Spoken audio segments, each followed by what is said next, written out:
eu estou feliz de estar aqui. A pastor Lene e a pastora Raquel são muito sábios, né, de terem me chamado para falar desse assunto, porque eu vim de Brasília, morava lá, e vim para cuidar da mamãe.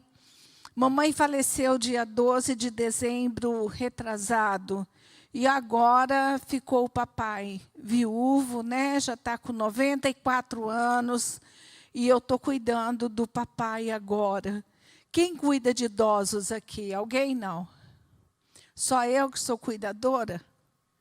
Então, é um processo que não é fácil, exige muito amor, né? Dedicação, né? Eu já estou idosa também, né? Já estou com 68, vou fazer 69. Ainda estou ativa com consultório, trabalhando, não tenho empregada em casa, né? Eu que faço tudo e cuido do papai. Então, a minha vida é bem dinâmica, com médico, comprando remédios, suprimento de casa. Mas eu agradeço muito a Deus, muito, porque o não parar significa vida. A gente não pode parar, né? Às vezes, hoje, eu já me sinto mais cansada, já sinto alguma limitação física, né? Mas eu glorifico a Deus por estar aqui e ainda peço serviço para a pastora Raquel, viu? Eu falo, pastora, me convoca, pastora, me arruma serviço, né? E a gente está sempre, assim, envolvida no processo, no cotidiano, no contexto. E isso é maravilhoso, maravilhoso. Descubra em você qual é a tua habilidade, qual é o seu talento. Não se feche, não fique egoísta, egocêntrico. Vamos ver o que nós sabemos fazer. Costurar, bordar, fazer crochê, fazer flor. Vamos ver o que a gente sabe para a gente poder estar envolvido no processo que se chama vida. Amém? Então, eu queria primeiro, pode passar, as características da depressão, isso de uma forma quase que generalizada. Não é só em nós, nos idosos, tá? É a perda de interesse. Não tem interesse de sair, não tem interesse de ir num aniversário, não tem interesse de ir num casamento, perde o interesse de fazer uma sobremesa nova, o interesse de aguar uma planta. Então, esse interesse é de forma ampla, ampla, o interesse de todas as coisas. Uma roupa estraga, não tem interesse também de consertar, nem de levar na costureira, a gente empilha. Eu sou costureira, né? Então, ai, meu Deus, eu faço tanta coisa. Né? Então, assim, vai perdendo o interesse das coisas e vai deixando. Antes lavava o carro, deixa, não vou lavar não. Né? Antes tinha um bicho de estimação, que é a coisa mais gostosa. Não quer mais ter bicho, porque suja demais. Aí chamam a pessoa para cortar a árvore da frente, porque a árvore da frente está derrubando muita folha. Isso é perda de interesse, porque limpar as folhas do jardim, da árvore, também faz parte da vida, não é? E não quer convivência, vamos chamar fulano para almoçar? Ah, não. Ela vai trazer o neto, então o neto dá muito trabalho. Ah, não gosto daquele marido dela porque ele é muito enjoado, né? Então, começa a colocar uma porção de objeções para aquela pessoa não vir, para não ter, não é não receber a pessoa, é não ter a convivência. Dificuldade de dormir, aí já precisa de um remedinho, não é? Às vezes, quando eu perco o sono, até eu tomo um mordo assim no remédio do papai para eu dormir um pouquinho, né? Porque às vezes a gente perde o sono, principalmente quando a gente está preocupado com alguma coisa, não é? Ou só eu que perco o sono? Não. Então, perde o apetite, hoje eu estou sem vontade de comer. Então, assim, por aí vai.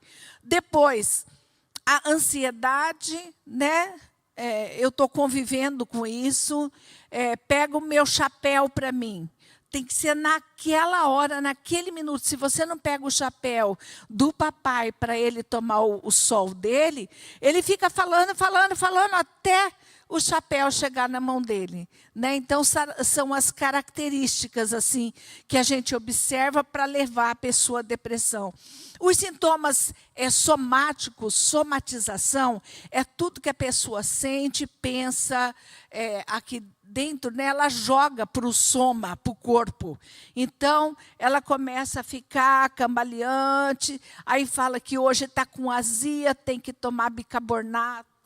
Né, eu também tomo de vez em quando, né, bicarbonato de sódio, aí, eu estou enjoado, não sei por que hoje eu estou tonto, né? Então a tontura, as características físicas, elas começam a aparecer. A vida, eu fiz um vaso de planta para a pastora Raquel e coloquei na frente do avião, do papai é piloto, né? E ele tem em cima do cofre lá na varanda um avião de metal. E eu nem lembrei que estava na frente do bendito avião. Aí ele me chamou, ele disse, olha, tem que tirar essa planta daí, porque está no lugar errado. Aí eu entendi, porque ele senta numa cadeira e fica olhando, vida sem significado, que ele era piloto. Que ele era uma pessoa famosa, papai é mesmo, muito famosinho, né?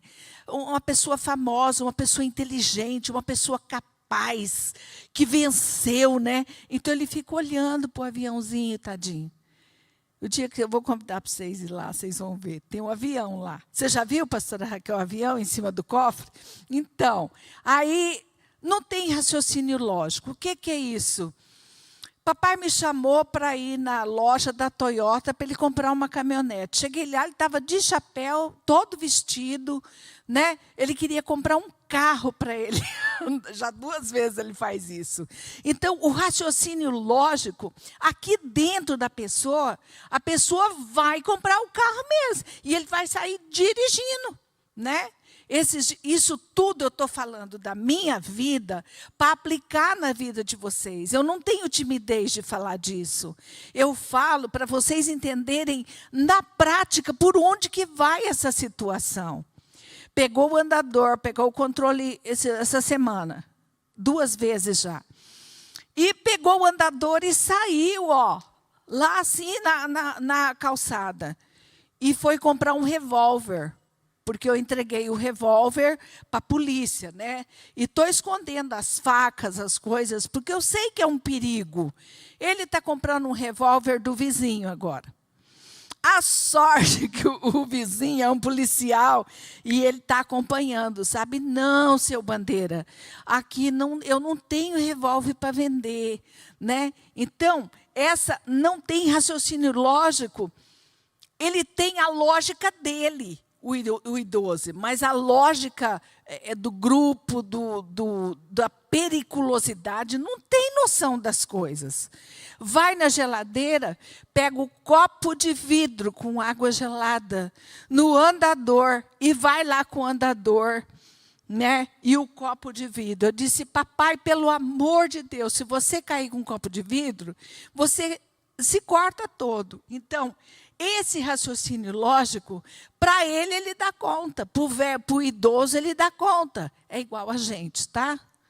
É igual a gente. Eu sou elétrica demais. Às vezes, eu me machuco, porque a coordenação motora da gente não é mais a mesma.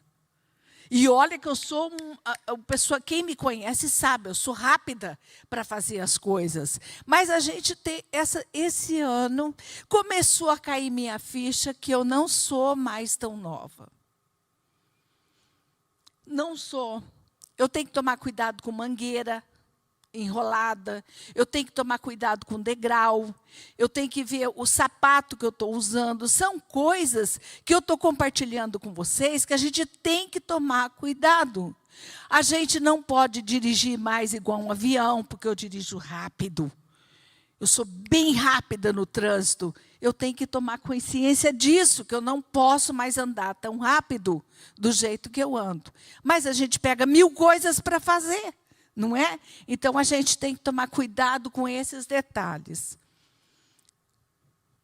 Acho que pode passar. Quem passa? Você, pastor?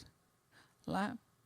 Então, porque a pessoa, quando, por exemplo, ela não quer ter conectividade, quando é convidada para um aniversário ou um evento qualquer, um casamento, né? Por que que ele não quer sair no shopping? O papai morre de vergonha, tá? Papai falou que ele não quer que ninguém veja ele na cadeira de rodas. Então, é uma autoestima, né? Não quer que as pessoas vejam, não quer. Então, não vai. Então, o que que limita a conexão da pessoa? O que que limita a conexão dele com os amigos? Se os amigos vão ver, os amigos pilotos, né, dele, quem que vai ver ele? As mulheres, porque o papai foi muito danado, né? Então, se as mulheres que viram ele todo assim, agora vê o papai de cadeira de rodas e no walker, né? Que vai pensar de mim? Vai pensar que eu estou velho, né? 94 anos. Né? Vai pensar que eu estou velho. Papai, eu tiro foto dele com o iPhone, e aí eu mostro. Está aqui, papai, você envelheceu. Tira esse velho da minha frente. Não é ele, tira esse velho. Então, não querer se conectar, ou é uma doença física, ou é uma limitação. A debilidade aqui, ela pode ser psicológica, emocional, de qualquer área, né, de qualquer segmento. Então, a gente tem que estar atento à fala dele, né? Outra coisa que ele fala, eu vou falar mais adiante, ele diz assim: eu nunca imaginei que a minha vida ia chegar onde chegou. Então, o que é essa fala? Eu nunca imaginei que eu ia ficar numa cadeira, num walker. Eu nunca imaginei que eu fosse depender de você, que isso é um problema. Eu sou única filha, né? Meu irmão já morreu. Então, eu nunca imaginei que eu ia ficar nesse estado. Ele pinta cabelo até hoje, pinta o bigode e faz uma faixinha branca, assim. Ele fala para o moço: deixa uma faixinha branca bem aqui assim. É só aqui que é branquinho, o resto é tudo caju, né? Tudo assim, castanho. Então, é uma forma que a pessoa tem de viver e achar que ele está bem. Quando chega a visita, ele pega o óculos escuro e coloca, sabe? E faz pose para as amigas minhas quando chega, como se ele tivesse 40, 45 anos. E a gente deixa, né? E quem era Aparecida vira Maria. Ele fala: Maria, como é que vai? E a Aparecida responde: eu estou bem, graças a Deus, seu Bandeira. E o senhor, como é que está, né? Então, a gente deixa com que ele faça o movimento que ele está conseguindo fazer psicológico. Amém? Estão compreendendo? Eu estou trazendo para a prática tudo o que eu pesquisei nesses 15 dias que foi me comunicado que eu vinha falar com vocês. E isso eu traduzi material dos Estados Unidos, do Canadá, da Finlândia, Austrália e Inglaterra. A realidade é a mesma, só muda o país, o continente, e aí só isso que muda. Muda a cultura, não é? Mas as dificuldades são idênticas. Hoje, existem grupos de apoio nos Estados Unidos, Canadá, Inglaterra, Austrália, Nova Zelândia, grupos de apoio para a depressão no idoso.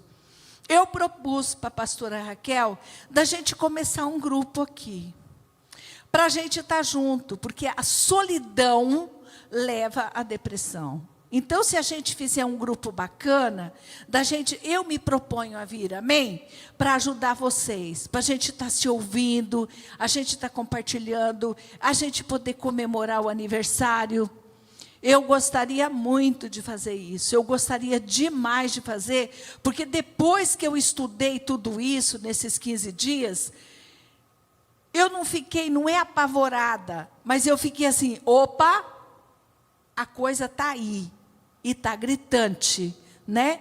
Então, nós temos que ter prevenção começar a preocupar antes que a coisa aconteça no nosso meio com os nossos irmãos. Amém? Bom, aí, debilidades, os passos para o desejo da morte. Por que o papai fala isso? Eu estou dando trabalho demais, né? Porque ele já está perdendo o controle do xixi. Então, ele vem fazendo xixi lá da cozinha, é longe, e vem mijando. E vem fazendo xixi até chegar no quarto, né? Então, é uma coisa que a gente tem que entender a vergonha, né? O idoso sente vergonha, ele sente tristeza de estar acontecendo aquilo com ele. Papai era um homem chique. Vocês não têm noção, tanto que meu pai era um homem chique. No linho braspérola, branco, cinto branco, sapato branco, carro importado, né? E chegar nesse ponto que ele chegou, ele sente vergonha, ele sente tristeza. Existe uma limitação aqui, uma limitação no coração, uma limitação física, e que o cara está enxergando. Ele está enxergando, a gente enxerga. Eu acordo manca, tá? Eu acordo manca. Então, eu sei que eu não dá para botar mais sapato de salto. Como é que eu vou andar de sapato de salto e manca? Então, a gente percebe, quando a gente chega numa certa idade, a nossa limitação. O que eu posso, o que eu não posso fazer. E ele está percebendo, né? Então, a desconexão, quando o papai estava mais novo, ele tinha amigo por todas as esquinas que ele passava. Pergunta que amigo que visita o papai hoje.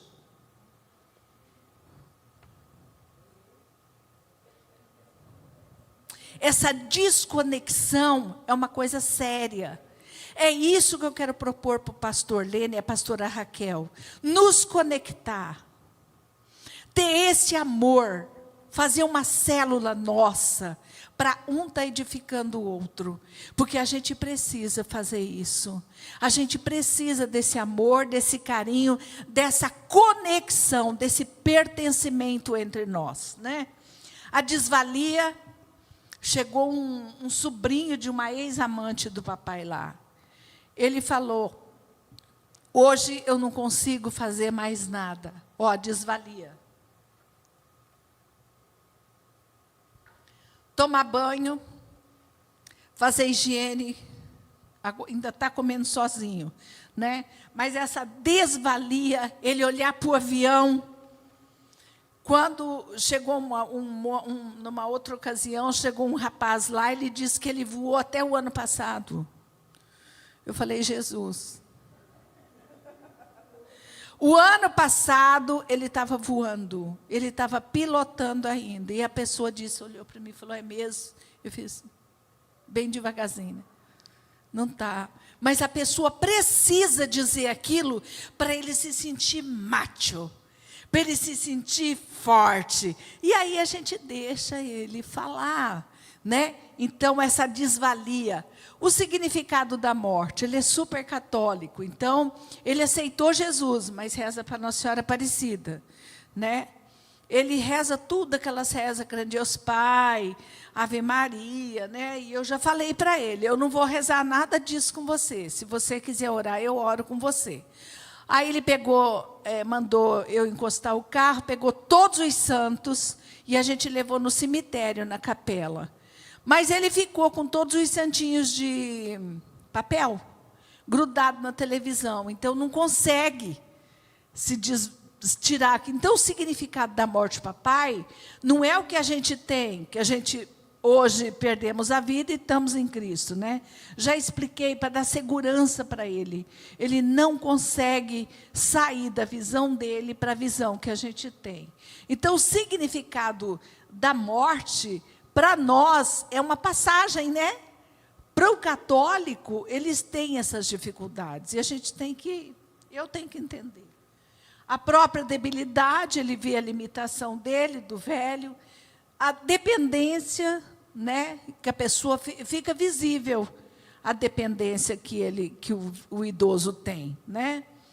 acha que está dando trabalho. Então, todas essas características que eu estou abordando aqui hoje, isso leva ao suicídio, tá? Dá trabalho, não quer dar trabalho. Ele acha que ele não vale mais nada, que não está mais voando, não está mais tendo namorada, não está mais pegando, não está, né? Então, isso tudo dá esse sentimento, né? Dando trabalho. A falta de expectativa. E agora, eu cheguei aqui, para onde que eu vou? E o que eu vou fazer da minha vida? Eu não presto para mais nada. É o sentimento do idoso aos 94 anos. Agora, temos que agradecer a idade que nós chegamos, porque quantas vidas foram ceifadas aos 20, aos 30, né? A gente está sendo abençoado, não está? Não é? Eu estou dentro da palavra, porque é 70, né, o limite, depois é cancerifado. Né? Eu ainda estou pilhada ainda, graças a Deus, né? Falta de expectativa e a solidão. Imagina um idoso onde a casa está dinâmica, todo mundo trabalhando, todo mundo na ativa, cumprindo horário, porque a gente tem horário para tudo, não é? E o idoso lá, só vendo, carro sai, carro chega, pronto almoço, coloca almoço. Então, a solidão, isso é um tópico que eu vou abordar, se a pastora Raquel permitir, no grupo. A solidão é uma coisa muito triste, gente. É muito triste. É curto-circuito que eu chamo, né? Você pensa, você desenvolve o pensamento, fecha o pensamento e volta o pensamento. É curto-circuito. É um circuito só, né? Não é? Então, como que a pessoa fica o dia inteirinho? Perde a memória, porque já esqueceu de muita coisa, né? Só tem a memória passada. A memória presente, esses dias ele me deu 30 mil para pagar 4 mil. Falei, papai do céu, eu não preciso de tudo isso, não. Toma, devolvi para ele. Mas para ele, para pagar 4 mil, era aquele monte de dinheiro. Né? Então, se é uma pessoa que depende de cuidadores e que não são confiáveis, vocês já imaginaram como que fica? Não é? Medicação na hora certa, cuidador, eu estou procurando uma já, porque eu estou pensando que vai chegar num ponto, eu não vou ter condições mais de cuidar do papai, né? Eu trabalho fora, tenho filha adolescente, então eu tenho bastante atividades.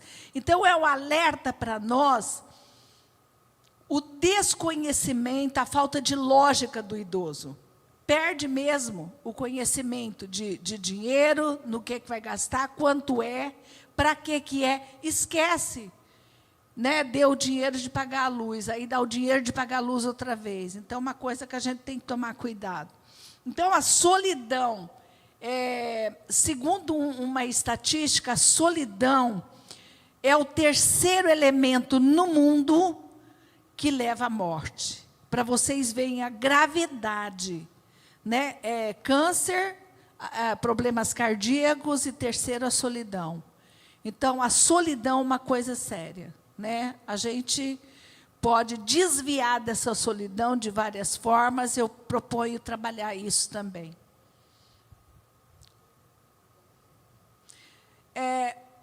Aqui eu coloquei assim, o idoso, né? Nós temos que ver antes, porque são bandeirolas vermelhas que vão levantando. A gente observa a tristeza, a falta de sono, a falta de apetite, né? Nós temos que observar o idoso para prevenir, perceber por onde que está indo, como que a pessoa está se comportando, né? Fazer uma avaliação com o psiquiatra, porque uma abordagem interessante, canadense, diz que quando você avalia, entre cada quatro idosos, um é psiquiátrico. Entre cada 4 idosos, um é paciente psiquiátrico, que leva ao suicídio. Então, nós temos que observar que o suicídio não é o problema.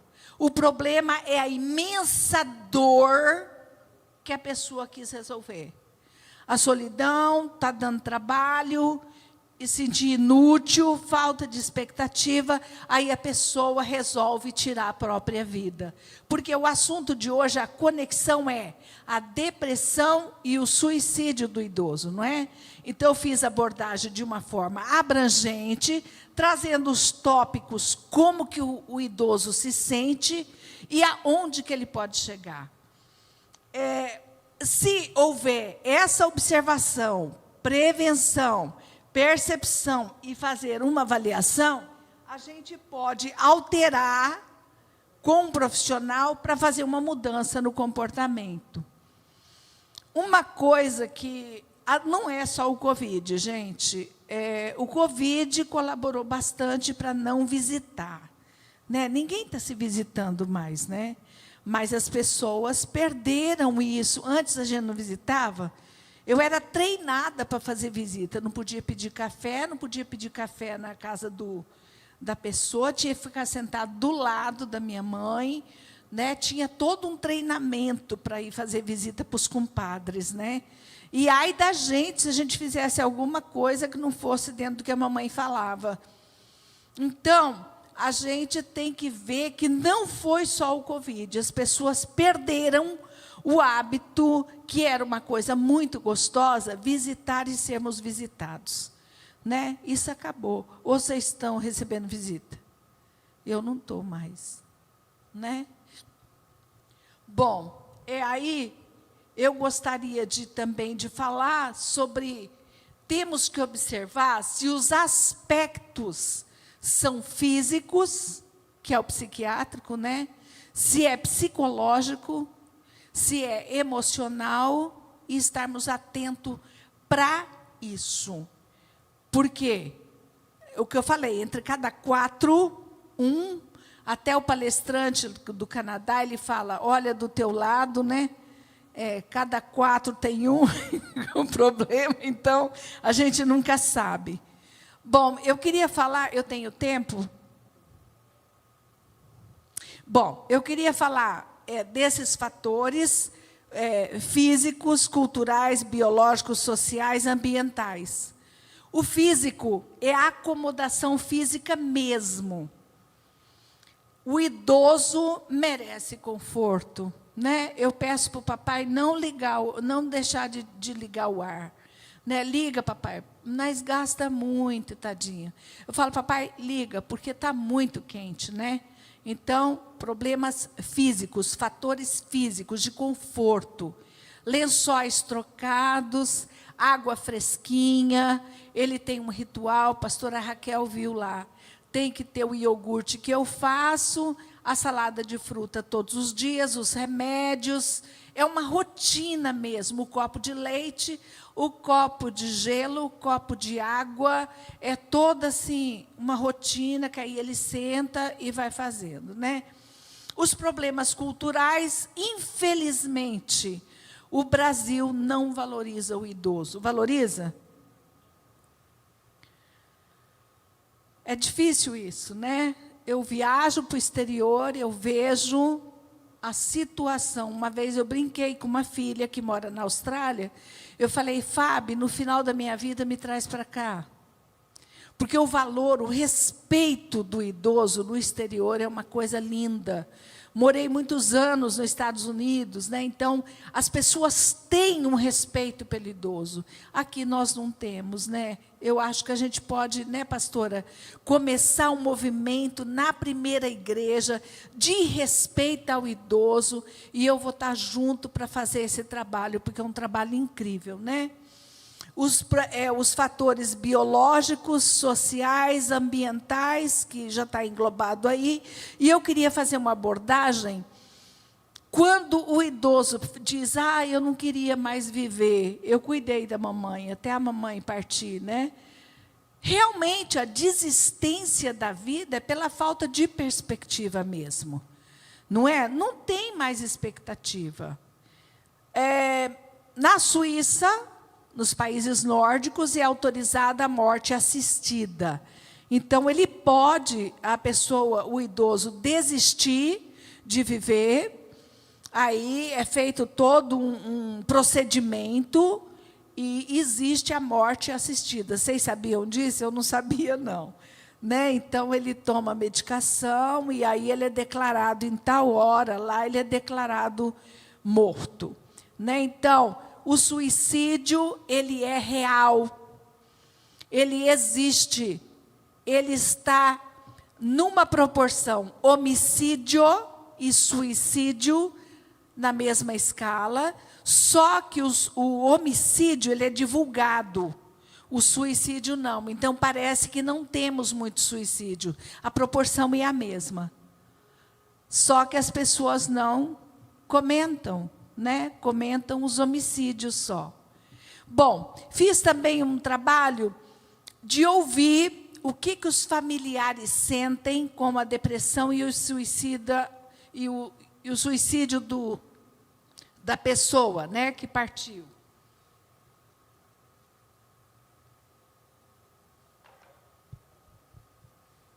Interessante que eles dizem assim, mas ele estava bem, ele era diretor de tal escola, ele estava desenvolvendo um programa com os adolescentes, ele estava indo e voltando para casa sozinho, dirigindo o próprio carro, e chega um dia, ele quer partir. Geralmente, os familiares procuram alguma cartinha, algum bilhete, por quê? Ele tinha uma dor que ele nunca comunicou com a família, e ele não aguentava, ele não suportava mais aquela dor, e tirou a vida. Jogadores de futebol, artista de cinema, então não é uma coisa assim só na classe social baixa ou na classe média, não. O suicídio, ele é peculiar, ele é pessoal. Porque, geralmente, as pessoas perguntam, é culpa de quem? O que aconteceu para ele fazer isso? A gente fica procurando o culpado, não é? Mas a culpa é pessoal, a pessoa foi levada àquilo. Ouvi depoimento de estudantes, de professores, diretores, esposa de diretores de escola, e em unanimidade, assim, o que acontece é que a pessoa decidiu botar o fim na vida. Ele antecipa o fim, porque a dor dele é demais. Uma outra observação interessante é que o suicida, ele programa. Então, são meses que ele está pensando naquilo. O que nós temos que fazer, então? Estarmos atentos para as bandeiras vermelhas. Né? Eu tenho acompanhado famílias que perderam pessoas aqui em Campo Grande pelo suicídio. É uma coisa que, bem que eu entendi, bem que eu vi. Então, são as bandeirinhas vermelhas que a gente tem que prestar atenção. Eu fui esperta, um amigo meu falou, um amigo da família, disse, tira, teu pai tem armas? Tira. Eu chamei a polícia, tirei a arma. Tirei todas as facas, tudo de dentro da casa e escondi.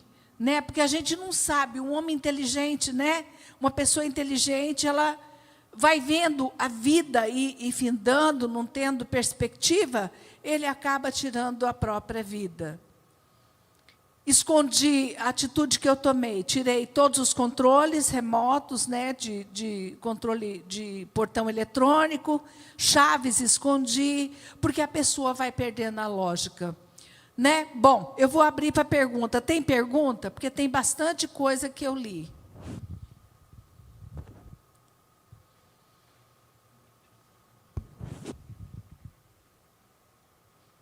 Você fala, amor?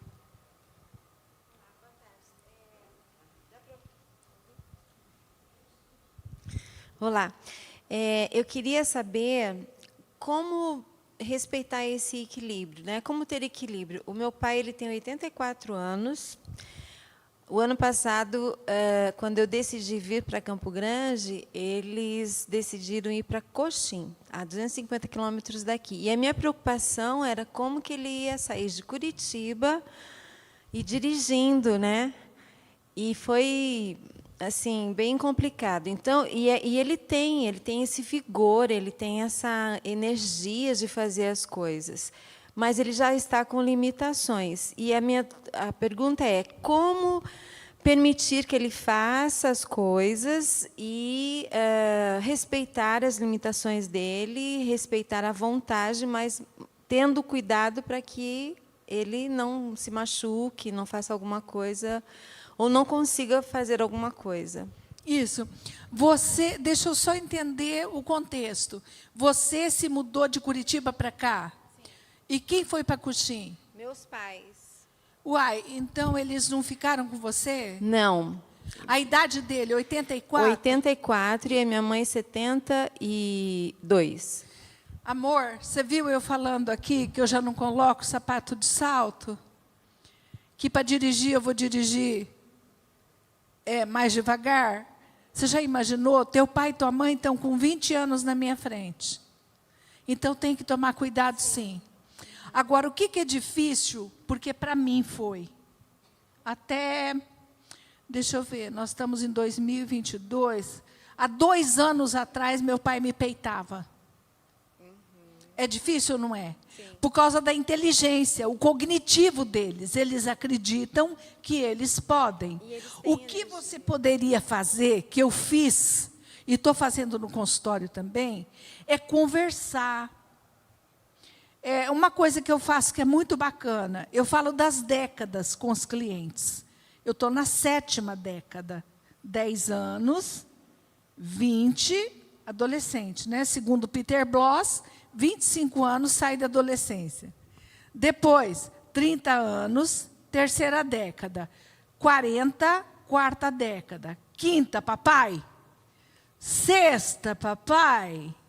7ª década. 8ª década. Você está entrando para a 9ª década. Você acha que você está jovem? Né? Tem que ir conversando.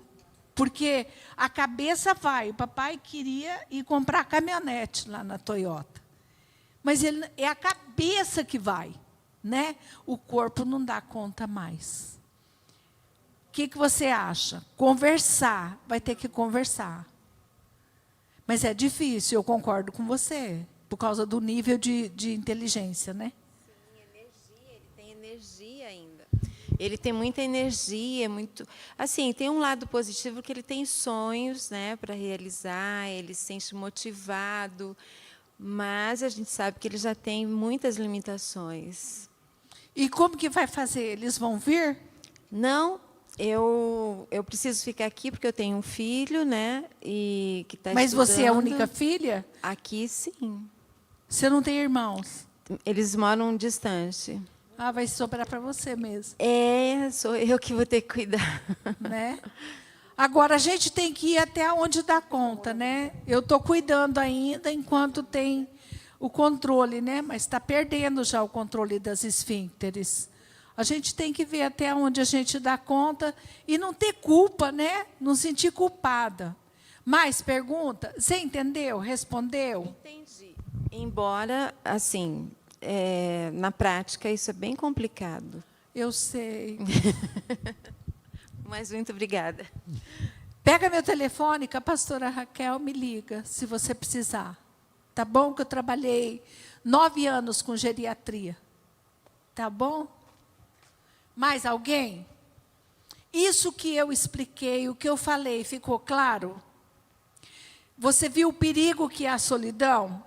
A solidão leva à depressão, à tristeza, e a tristeza e a depressão prolongada pode dar o sinal para a pessoa que é melhor ela tirar a vida. Né? Então, vamos estar atentos às bandeirinhas vermelhas. Tá bom? Abraço, gente. É sempre um prazer, tá?